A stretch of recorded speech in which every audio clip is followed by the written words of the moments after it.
Sige po, bago tayo kumain ng lechon, okay, mag-exercise muna tayo, tatayo tayong lahat, okay lang ba?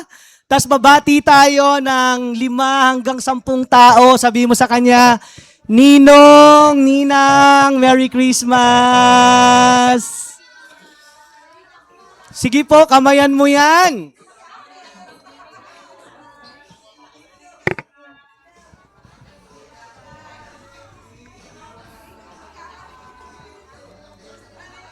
Praise God, pati po yung mga nasa online, binabati natin.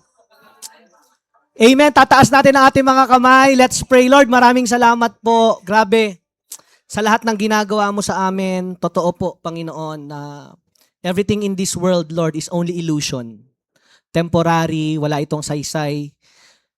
Hindi ito nagbibigay ng fulfillment sa aming buhay because it's temporary thing. And thank you, Lord, for always sustaining us, for always calling us. Lord, lagi mo kaming hinahatak balik sa'yo, sa gusto mo, sa kalooban mo. And today, Lord, we just want to say thank you for gathering us together. Not only because it's Sunday, not only because of Thanksgiving, but because of your love, mercy, and grace, kaya kami naririto. Salamat sa buhay na kaloob mo, Panginoon, sa amin. And Lord, patawarin mo po kami sa aming mga kasalanan. Panginoon, linisin mo kami lahat ng iyong banal na dugo. And Lord, we believe that this Christmas, Lord, there's a blessing and miracle that you're going to give for us. Salamat, Lord. May you bless us today. Ito po ang aming dalangin sa pangalan ni Jesus, and everybody say, Amen. Praise God, at makakaupo na po tayong lahat. Good morning. At good morning po sa ating mga nasa online. The title that I'm going to share you today, ang title po is The Purpose of Christmas. Sabay-sabay po tayong basahin. 1, 2, 3, go. Yan. So, hindi nyo ba napansin na tuwing Pasko, ito daw yung pinakahinihintay at pinakapinagdiriwang taon-taon. Christmas is the most awaited and celebrated holiday of the year. Di ba parang pag Pasko, lahat tayo ay excited. Okay? Pag Pasko parang lahat nag-uuwian, lahat nagkikita-kita, lahat ng mga magkakagalit, nagbabatian. There's something special sa Christmas. So what makes it so special? Bakit ba ito special? Or why is it that people are more giving, cheerful, caring, and kind during this time? Bakit ba ang mga tao ay, yun na nga, nagbibigayan ng regalo, masaya, nagtutulungan, nagpapatawaran? What really is the purpose of Christmas? Yan po yung ating pag-uusapan ngayon. Ang ating main text ay magagaling sa Luke chapter 2, 8-20. And there was shepherds living out in the fields nearby, keeping watch over their flocks at night. An angel of the Lord appeared to them, and the glory of the Lord shone up around them. And they were terrified. But the angel said to them, "Do not be afraid. I bring you good news that will cause great joy for all the people. Today in the town of David, a Savior has been born to you. He is the Messiah, the Lord. This will be a sign to you. You will find a baby wrapped in cloths and lying in a manger." Suddenly, a great company of the heavenly host appeared with the angel, praying and saying, "Glory to God in the highest heaven, and on earth peace to those on whom his favors rest." Then when the angel had left them and gone into heaven, the shepherds said to one another, "Let's go to Bethlehem and see this thing that has happened, which the Lord has told us about." Verse 16, so they hurried off and found Mary and Joseph, and the baby who was lying in the manger. When they had seen him, they spread the word concerning what had been told them about to this child. And all who heard it were amazed at what the shepherds said to them. But Mary treasured up all these things and pondered them in her heart. Last verse 20, the shepherds returned, giving, glorifying, and praising God for all the things they have heard and seen, which were just as they had been told. So, dito po iikot yung ating pag-iusapan today. So to give you the background is the book of Luke is one of the gospels, At ang author nito is si Luke. Si Luke po ay isang historian at he is the only known Gentile author in the New Testament. Kadalasan kasi mga Jewish, ito si Luke ay isang hintil. So Luke was a close friend and traveling companion of Paul. Kaya nung araw, si Paul at si Luke ay parang tag team ito, nagbi-mission sila. Kaya ito rin yung naging daan kay Luke na ma-interview niya yung mga other disciples at ito din yung naging access ni Luke sa mga iba pang historical accounts, birth and growth of the early church. Hindi lang si Luke historian, he's also a doctor. He was a medical doctor. Kaya kung mapapansin natin, he put a great emphasis on dates and details connecting Jesus to events, people in history. Meaning to say, dahil nga historian si Luke, also he is a physician or a doctor, kung babasahin mo yung kanyang book, iba sa Matthew, iba sa Mark, iba sa John, he is very detailed.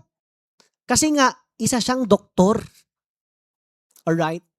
So, Luke describes, Luke describes, letter A, that Jesus is born in Bethlehem. Now, in those days, Caesar Augustus is issued a decree that a census should be taken to the entire Roman world. Ayan, I think I have a picture here. Bago maipanganak ang ating Panginoon, si Caesar daw, or yung emperor, si Caesar Augustus, ay sabi, sige, magkakaroon muna tayo ng census sa buong Roman Empire. So it was taken to aid military conscription and tax collection. So nangyari, yung mga tao pumupunta dito. Okay? Because of the military conscription, sino yung mga ipapadala nila o pwedeng maging soldiers, at no one exempted sa tax collection. So, nung araw pala, may mga taxes na. Kala natin, sa panahon lang natin, Nung araw pala, meron na yan. So, and everyone went to their own town and to register. Now, by the decree of the emperor, si Joseph and Mary went up from the town of Nazareth going to Bethlehem for registration. Dahil nga, inutos ito ni Emperor Caesar Augustus. Ang emperor, it's like a king, Pero mas higher siya sa hari. Para siyang presidente sa panahon natin ngayon, pero mas mataas pa. So sabi ni Caesar, punta kayo lahat dito. Now, nandito kasi sila Joseph and Mary during this time. And nandito yung census. Kaya ang ginawa nila, bumiyahe sila Nazareth papuntang Bethlehem. So yan. So Joseph and Mary travel 70 miles. Inabot daw sila ng 4 to 7 days. At buntis pa si Mary nung panahon na ito. Imagine that. 4 to 7 days, imaginein mo kung ano yung dadaanan nila, malubak, mabato, mabundok. Paano sila magpapahinga? Wala pa namang kotse nung araw. Tama. Wala pa namang motor nung araw. Wala pa naman masyadong mga inns or hotel nung araw. Wala pa mga 7-Eleven na kapag nagutom ka, naku po, kain tayo dito. Wala pang ganon. So mabundok pa yung panahon na ito. And according to the scholars, ang dadaanan nila is a dangerous roads. Bakit? Kasi ang dami pong kawatan at ang daming mga wild animals. So, delikado ito. So, paano yung pagkain? Paano yung kanilang iinumin? Now, going back in Luke chapter 2, verse 6, while they were there, ito na, the time came for the baby to be born. Nung pagdating daw nila sa Bethlehem, ipapanganak na yung bata. And she gave birth to her firstborn, a son. She wrapped him in clothes and placed him in a manger because there was no guest room available for them. So tingnan niyo po kung paano pinanganak ang ating Panginoon na tagapagligtas dito sa mundo. Sabi, wrapped in clothes. Okay, binalot lang siya. At ang sabi, and place him in a manger. It's like ordinary. I think I have a picture of a manger here. Tingnan niyo po yung picture. Manger is a long open box through in a barn or stable for holding fodder, hair grain for animals. So imagine niyo to, dito lang po nilagay ang ating Panginoong Hesus sa kinakainan ng mga kanding ng mga baka nung panahon na ito. So as we can see, God did not provide a luxurious inn for Joseph and Mary, but brought His Son into the world in humble surroundings. Grabe, ano? Look at the humbleness of the Lord. Tayo, pag pinapanganak saan tayo? Di ba? Davao Light. Ay, Davao Light ba? Davao Doctors. Davao Light, ha? Masosyal yun, ha? Davao Light, ha? Davao Doctors. Ano pa ba mga ano dito? San Pedro. Brokenshires. Wow! Look at this, the greatest CEO of the universe, the owner of the universe, pinangalak lang sa sabsaban sa Tagalog. Wow. Look at another miracle of this.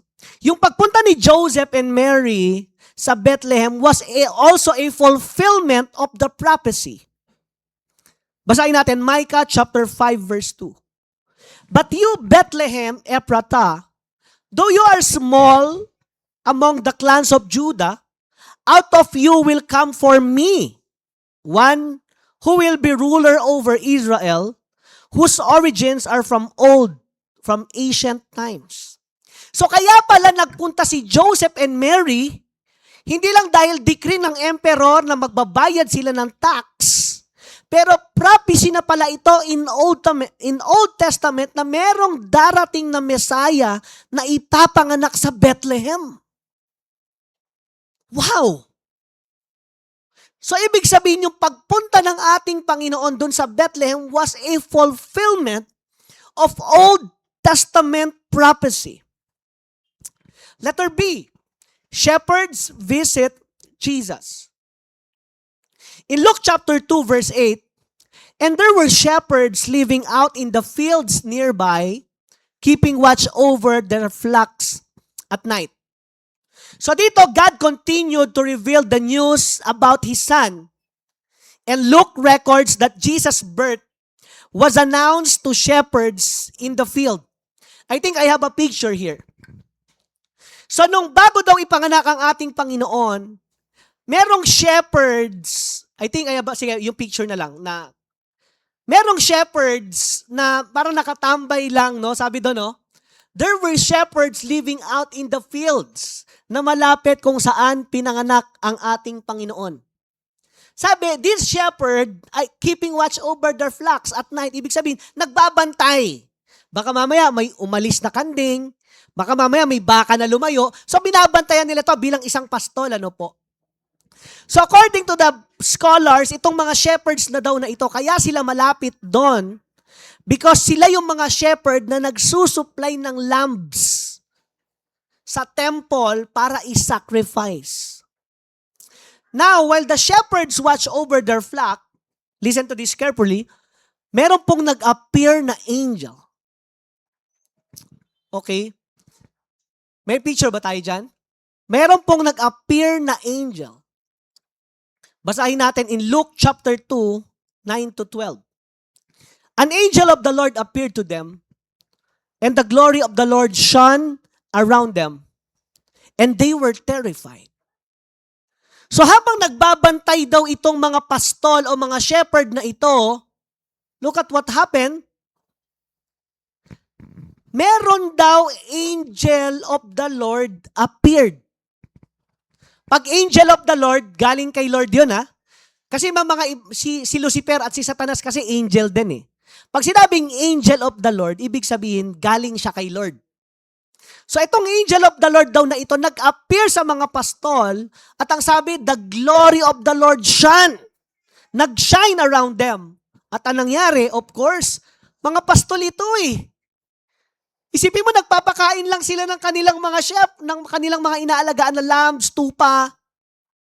Bigla daw silang natakot. Sige, basahin natin. And they were terrified. So but the angel said to them, nung natakot daw sila, sino mo nang look at what happened? Sabi po ng angel, do not be afraid. I bring you good news that will cause great joy for all the people. Today in the town of David, a Savior has been born to you. He is the Messiah, the Lord. This will be a sign to you, and you will find a baby wrapped in cloths and lying in a manger. So ito yon, the greatest event in history is just happened. Ibig sabihin, the Messiah had been born. Ito yung pinaka-hinihintay nung panahon nila ng mga Jewish. Okay? Because the Jewish people waiting for a Savior to deliver them from a Roman rule. Itong mga Jewish nung araw, they were expecting for the next king.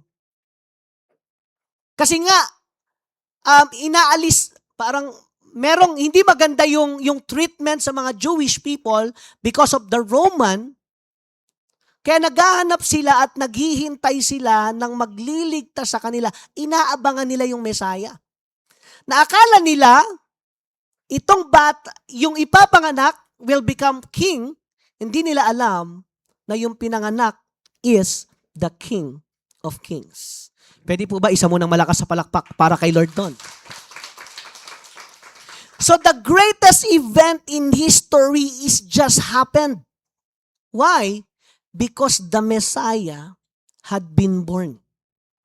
So Jesus entered human history from infant to become completely able to fulfill His mission on earth. Kaya ang ating Panginoon po, dinaanan lahat from infant, from baby. Pero iba nga lang nga sa Kanya, because pinanganak siya na virgin si Mary. Alright? So Jesus was fully human, developing in all ways like us, yet He remained fully God. Jesus also took no shortcuts and was not isolated from the pressures and temptations of life. So now, going back to our question, what is the purpose of Christmas? May mga ganyan ba kayong tanong? Bakit ba merong Christmas, Pastor? Ano ba yung sinasabi ng Bible patungkol sa Pasko? Bibigyan ko po kayo ng 3. Are you ready? Number 1, sulat natin ito. Christmas is a great reminder for God's people not to be afraid. Okay lang po ba basahin natin ito sabay-sabay? 1, 2, 3, go! Yes. You know, the Christmas is a reminder. Actually, hindi lang reminder. A great reminder para sa mga tao ng Ginoo na wag matakot.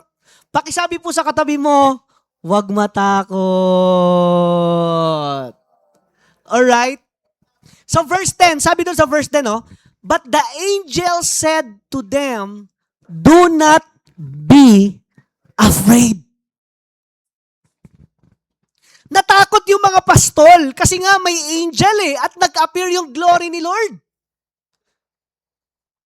Anong mangyayari? Sabi ng angel sa kanila, huwag kayong matakot. So going back, nung panahon na ito, there was a Roman-ruled civilized world at these times. Picture please. Ito yung mga siga nung araw, nung panahon na ito. Tinatawag silang Roman soldiers. So they considered to be like gods. At kapag ikaw ay naging Roman soldiers, parang mga army, mga PNP yan sa panahon natin ngayon, So they are like gods. So Palestine was under the rule of Roman Empire with Emperor Caesar Augustus, the first Roman emperor in charge. Kaya mga Jewish people, dahil sila nga yung siga nung araw, yung mga Jewish ngayon, takot sila. Isipin mo, araw-araw kinakabahan ka. Nakaroon po ba kayo ng experience na ganyan? Yung matutulog ka, natatakot ka. Paggising mo, matatakot ka. Basta everyday takot sila because of these Roman soldiers. Now, same with us in our season or panahon today. Remember this, that we do not face our fears alone. God created us and He knows each specific fear we have. Ganda na kanyang promise in Isaiah 41:10. Sabi niya po, so do not fear, for I am with you. Do not be dismayed, for I am your God. I will strengthen you and help you. I will uphold you with my righteous right hand.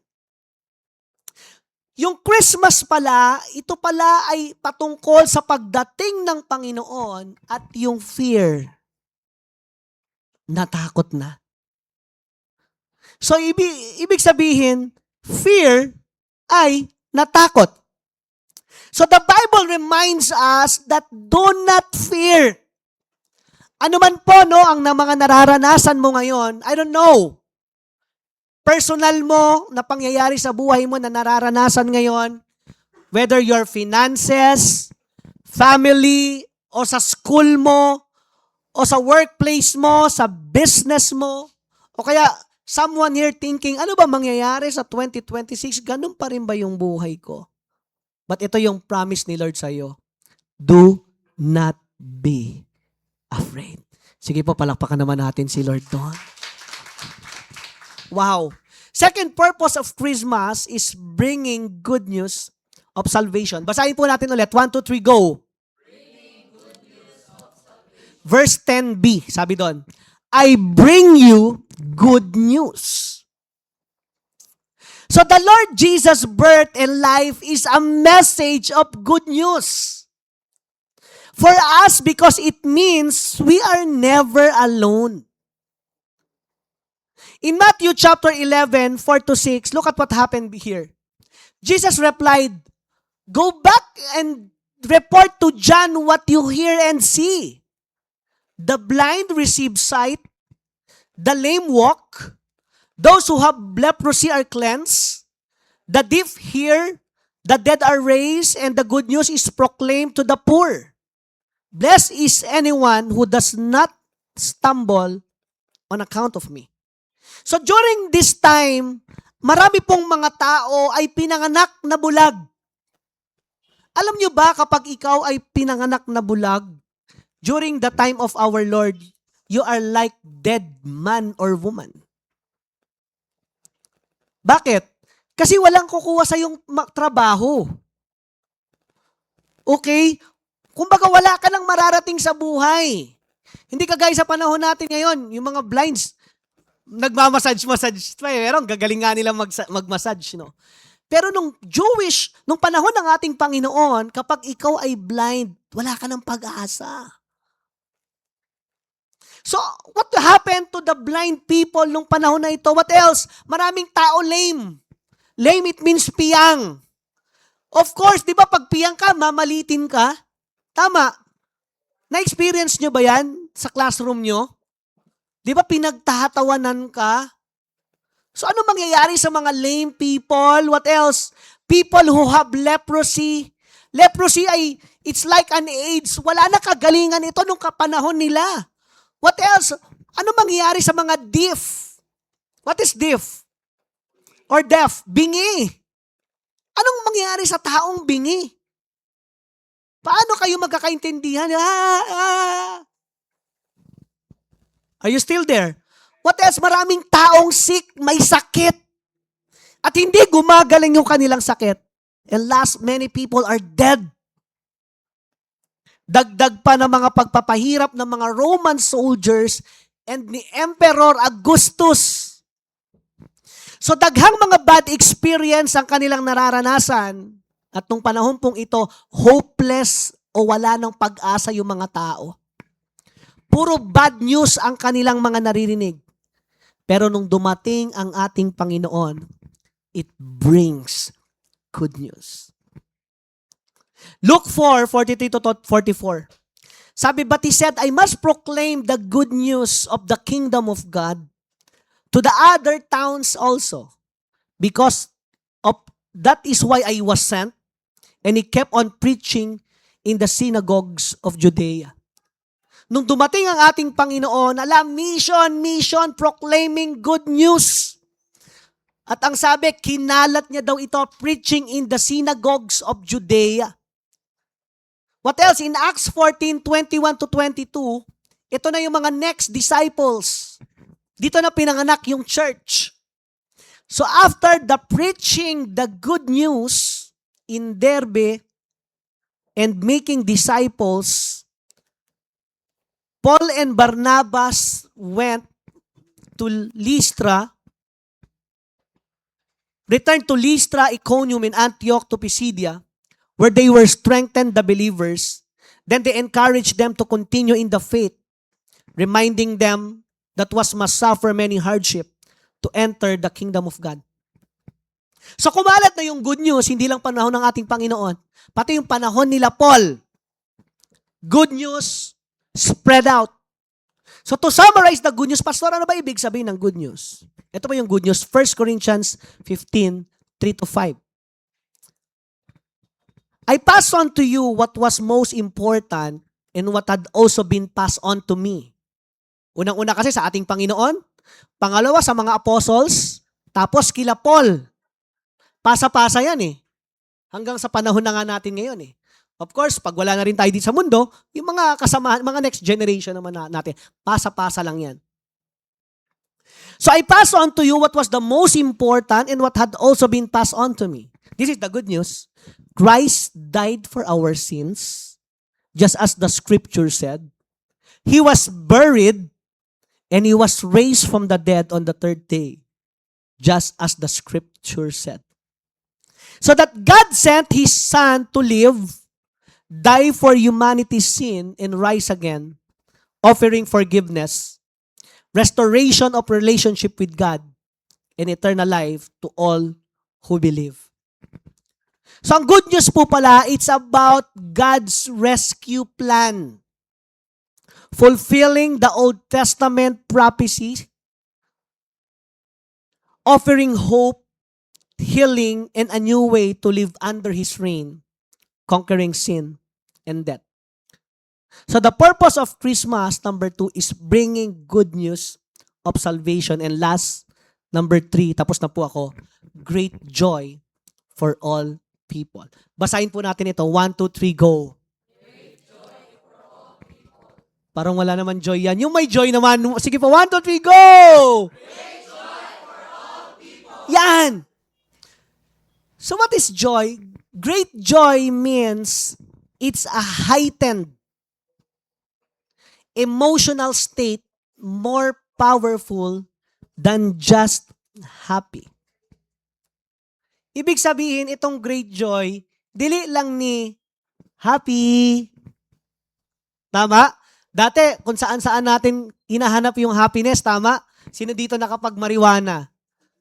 Okay, ako dati, sumusundot ako niya, no? I love it. Sa Quezon City pa ako, during my time, no? Dami niyan sa amin. Kala ko, pag nakakagamit ako ng marijuana, happy. Pero saglit lang. Di ba? 2 hours, 3 hours. Wala na. What else? Hindi lang sa drugs, sinahanap natin yung happiness saan? Drinking alcohol. Di ba? Inom tayo. Kala natin mas masaya kapag mas mamahalin yung iniinom. What else? Parties. O kaya pag may barkada ka, parang pag nandyan yung mga tropa mo, nako, ito na yung masaya, ito na yung great joy. Hindi. What else? Hinahanap natin yung great joy saan? Pag sikat na ako, pag marami nang nagla-like sa akin, nako po, ito na. Happy na ako. What else? Highest position. Pero as we can see, malungkot pa rin. Okay? Now, to give you the great joy, ito daw, it it means it can arise if you have a new baby. Yung great joy pala, kami, no, meron na naman kaming bagong baby, pangatlo na. Nagpa-check up kami. Nagpa-check up kami ni Nice, no. Magti 3 months na pala yung baby namin. Nagulat ako, nakaganon na eh. Tapos gumaganon-ganon na yung tuwan-tuwa. Sabi ko, bro, sarap naman. Pangatlo na. Pero parang, ang saya na parang, naku, ang gulo. So, yan pala yung great joy, no? Pag may lumalabas kang bagong baby, what else? Personal accomplishment. Nakareceive ka ng reward o ng award. Diyan lumalabas yung, wow! No, nanalo ka, top 1 ka, ikaw yung top sales, yung kumota ka, may something na great joy na nararamdaman ka. Diyan pala lumalabas yun. What else? Seeing others succeed. Dito daw lumalabas yon, no, na kapag nakakakita ako po, no, personally kami ni Nice, no, may family. Pag nakikita namin kayo na be-blessed, nag-uusap-usap kasi kami, no, Mama, grabe na Medrano family, blessed na. Grabe na sila Dave, Mama, pinagpapala na. Grabe na si Pastora Alna, may mag-aasawa na, hallelujah. Nandiyan kasi yung mami niya, no? Pero mag-aasawa na, tagal namin pinanalangin, hallelujah. Nag-fasting ba kami, lumuhod na. So masaya kami kapag may something na nagsasucceed sa atin. What else? Ang great experience daw, great joy daw, na-experience lang ito in God's presence. Makukuha mo lang yan sa presence ni Lord. Hindi mo makikita yan dito sa mundo. Kahit pumunta ka sa ibang bansa, kahit pumunta ka sa mga iba't ibang lugar, kahit pumunta ka, alam mo yon, sa pinakamasaya ng lugar, hindi mo makukuha yung great joy. Kasi yung great joy na yan, makukuha lang yan sa Ginoo. Sige po, palapakan natin si Lord doon. So ito yung sinasabi ng Bible. It suggests a deep, profound, spiritual feeling, not just a fleeting pleasure. So kaya pala may Pasko. Kaya pala yung Christmas ay sobrang saya. Kaya pala pag December na, there is something exciting, nag-e-enjoy yung mga tao. And last verse, Luke 2, verse 20. The shepherds returned, glorifying and praising God for all the things they had heard and seen, which were just as they had been told. As I end, nung nagpakita yung angel, nung pinanganak na ang ating Panginoon, pumunta daw sila doon eh. At ang sabi, the shepherds return. Ibig sabihin, nung nakita nila ang ating Panginoong Jesus, sabi glorifying. No? At ang sabi, praising God. Kaya mali yung perspective ng tao na pag na kay Lord ka, ang boring. Pag na kay Jesus ka, ay parang, ang KJ ng mga nandyan. Wala yan. Malungkot yung mga tao dyan. Mali ka! Kasi yung mga shepherd, sabi ng Bible, nung bumalik sila, glorifying and praising God. At ang sabi, for all the things they had heard, nung narinig nila yung angel, siguro narinig din nila yung iyak ng baby at nung nakita nila ang ating Panginoon, sabi,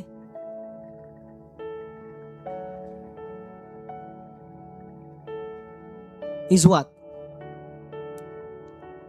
It brings great joy. At hindi lang doon, which were just as they had been told. Actually, kung babasahin mo yan, kinalat daw nila yan.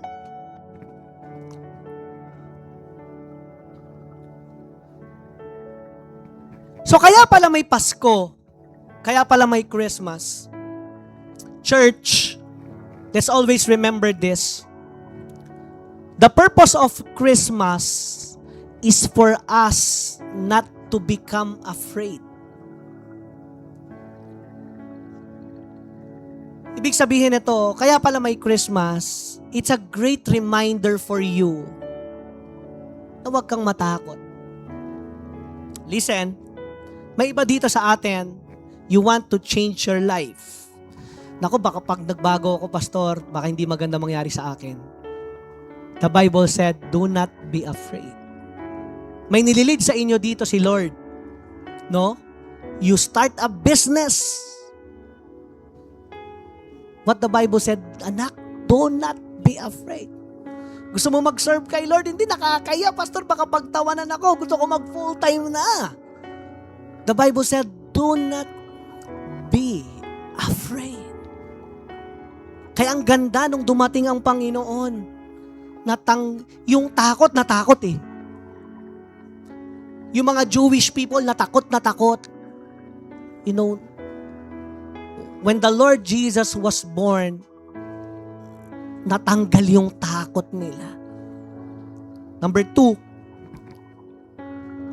it brings salvation to everyone for those who believe in Jesus. Hindi naman lahat ng tao ay maniniwala sa Panginoong Hesus eh. Pero for only those who believe, sabi, nagdadala ito ng kaligtasan ng buhay mo. And last, a great joy for all people. Hindi ka lang naliligtas, hindi lang nawawala yung takot mo, pero deep inside in you, there's a great joy. Na kahit wala ka sa church, it's only a fellowship lang naman eh. Yung ginagawa natin, it's a parang celebration lang ito for the whole week eh.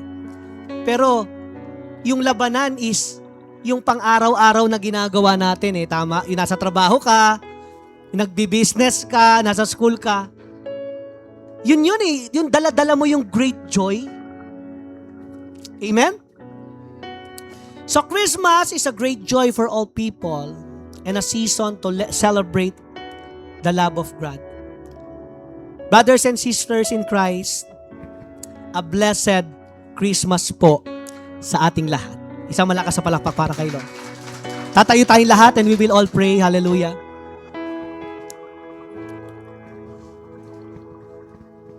Hallelujah. Thank you, Jesus. Lord, maraming salamat po.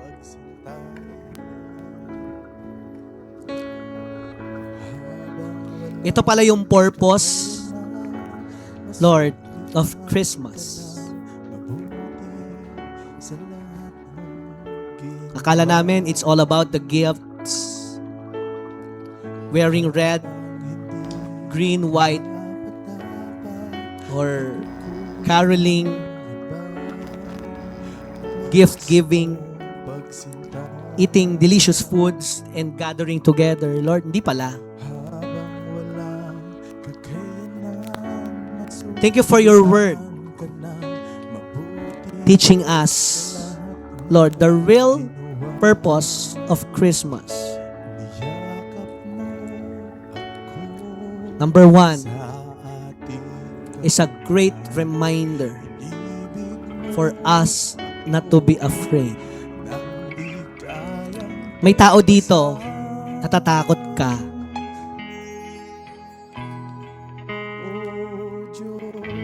Sa sitwasyon mo ngayon, ano mangyayari sa'yo sa future mo, even for this coming new year, what career you're going to pursue.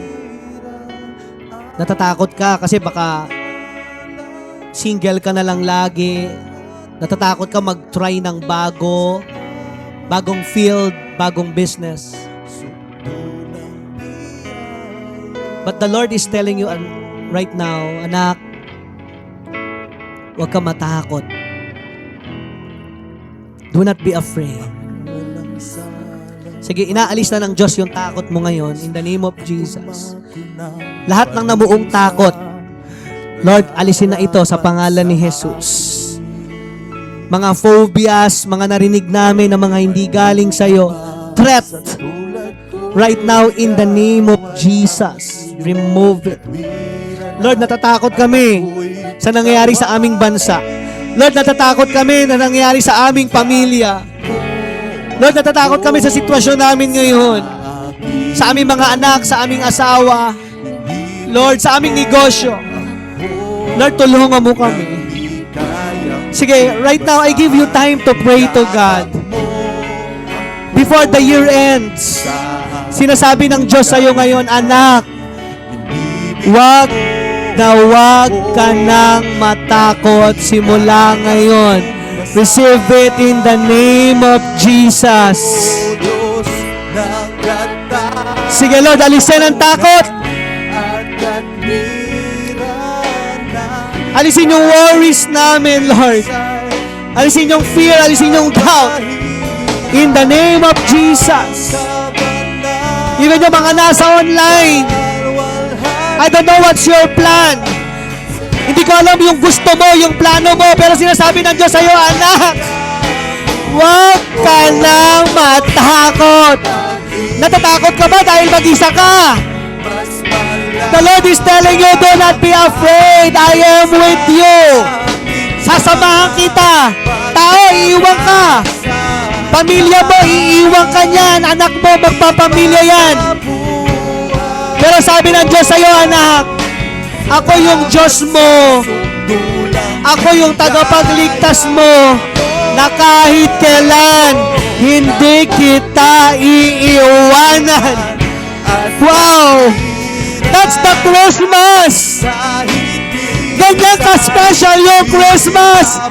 Inaalis na yung takot mo!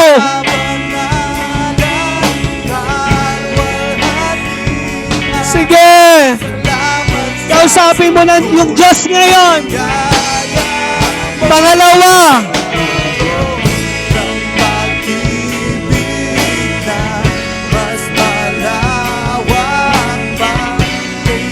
Christmas is all about bring good news of salvation.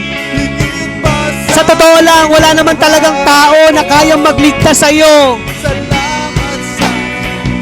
Kahit anong position, kahit anong lugar, kahit anong sitwasyon,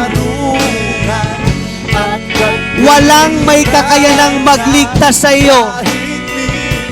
Pero the Christmas is about good news of your salvation.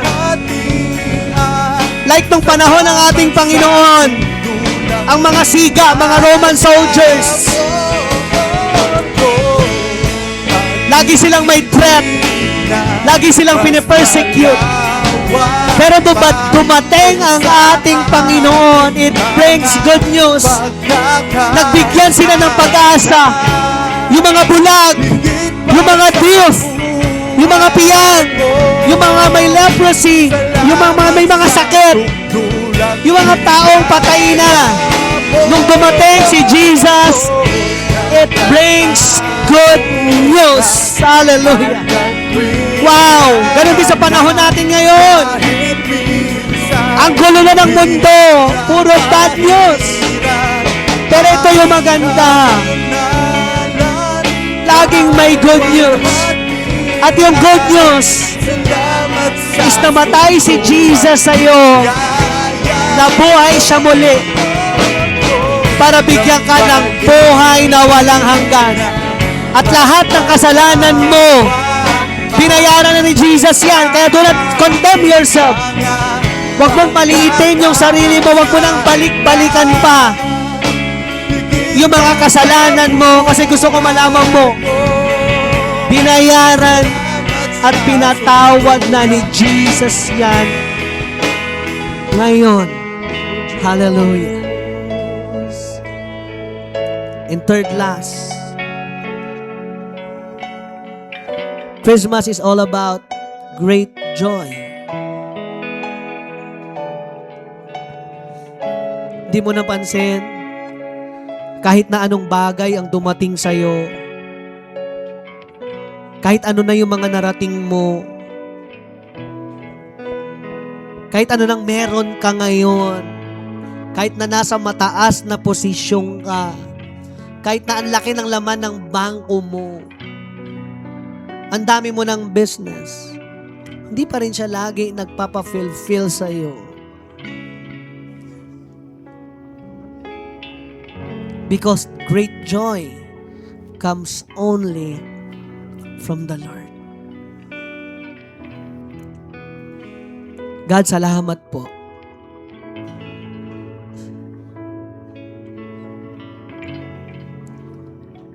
For teaching us today the purpose of Christmas.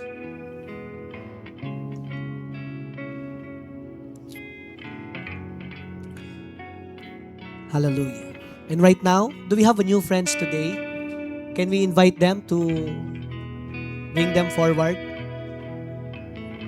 May we invite all the first-timers to please come in front so that we can pray for you.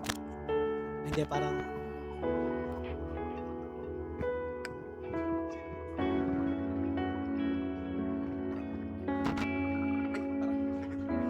Okay, second time. Sige. Okay, sige, tataas po natin ating mga kamay. Pagpapalain tayo ng ating Panginoon. May the Lord bless you. May the Lord keep you. May the Lord make His face shine upon you. And may the Lord be gracious to you. Lord, maraming salamat po for this special day. Wow. We pray, Lord, for heads of protection in each and every one of us for every day of our lives. Lord, we pray also for strengthen, endurance, Lord. Bless the work of our hands. Lord, palakasin mo mga tinatrabaho ng aming mga kamay, mga pinupuntahan ng aming mga paa, Panginoon, at pagpalain mo. We pray also, Lord, for healing. Iba sa amin dito may pasakit. Right now, pinapagaling ka na ng Diyos. Receive it in the name of Jesus. Also, Lord, we pray for provision. Lord, lagi na lang kami nagpipray ng provision sa'yo, pero sometimes we're not a good steward. Patawarin mo kami. Pero again, it's a day of reflection, Lord, so that next year, we become good stewards. Lord, tulungan mo kami mag-celebrate ng aming Pasko and New Year with our families. Lord, we know that you're going to provide, Lord, ng mga pangangailangan namin, expenses namin. Help us to, Lord, teach us to bless people because nandyan ang secret ng blessing, Lord. If we will give.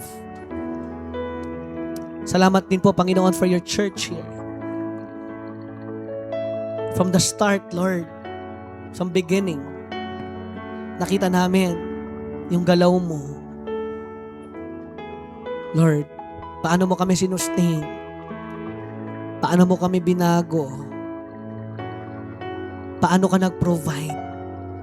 Lord, we just want to say thank you that we have a home like this.